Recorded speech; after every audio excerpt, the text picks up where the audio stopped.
Begitu banyak istilah arsitektur rumah seperti minimalis modern, Skandinavian, industrial, dan masih banyak lagi.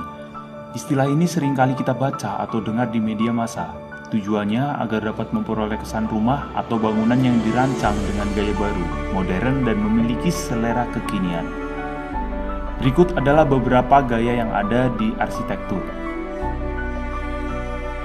Banyak masyarakat awam yang menyangka bahwa gaya minimalis itu lahir 10 tahun terakhir ini. Padahal gaya minimalis sudah ada sejak dahulu. Hanya saja orang awam termasuk kebanyakan orang Indonesia baru tahu adanya gaya minimalis 10 tahun terakhir ini.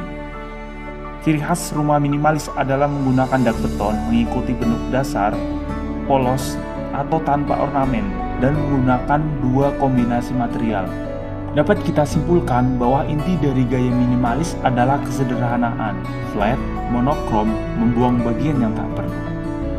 Jadi, desain minimalis yang sering Anda lihat seperti ini, dan ini, itu semua bukan gaya minimalis. Itu adalah gaya kontemporer. Desain minimalis yang benar adalah flat, monokrom, sederhana. Seperti ini, dan ini. Gaya modern. Rumah modern memiliki bentuk atap segitiga, sedangkan rumah minimalis identik dengan atap dak beton. Untuk rumah modern, hadirkan jendela atau bukaan yang memadai di rumah. Karena rumah akan terasa panas. Ini adalah salah satu teori dasar interior yang saya pelajari di perkuliahan.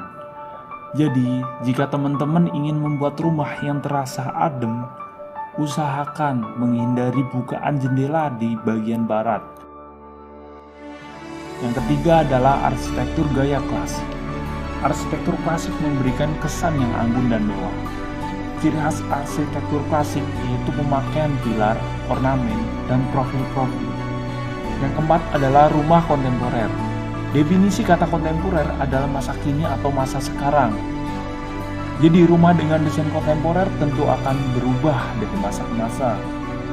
Jadi desain rumah kontemporer akan selalu mengikuti perkembangan dan tren desain pada masa itu.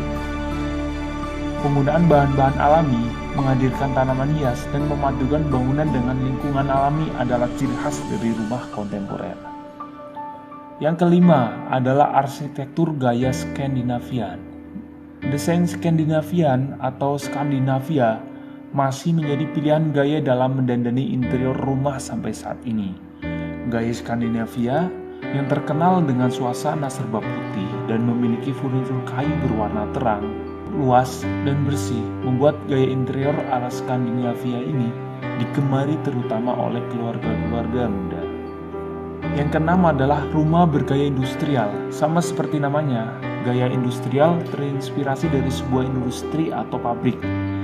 Maka dari itu, dinding bata ekspos, struktur pipa-pipa air detailing yang terlihat jelas, dan barang daur ulang adalah salah satu ciri khas dari gaya industrial yang dianggap efisien dari segi material. Setelah dilupakan atau ditinggalkan, gaya industrial pada pabrik dan gudang kini sangat diminati untuk tempat tinggal dan bisnis kafe. Dari kafe yang pernah saya kunjungi, 70% itu memakai gaya industrial. Yang ketujuh adalah arsitektur rumah rustic. Gaya ini dipengaruhi oleh gaya pengrajin Amerika. Dalam bahasa Indonesia, gaya rustic diartikan sebagai berkarat atau tua. Gaya rustic diartikan memiliki tekstur yang kasar dan tidak difinishing dengan baik.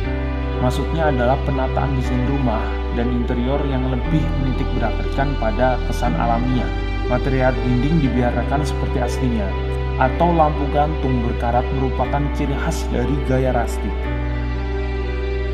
Oke, itulah pembahasan kita tentang gaya-gaya yang ada di arsitektur. Pasti kalian banyak yang salah sangka tentang gaya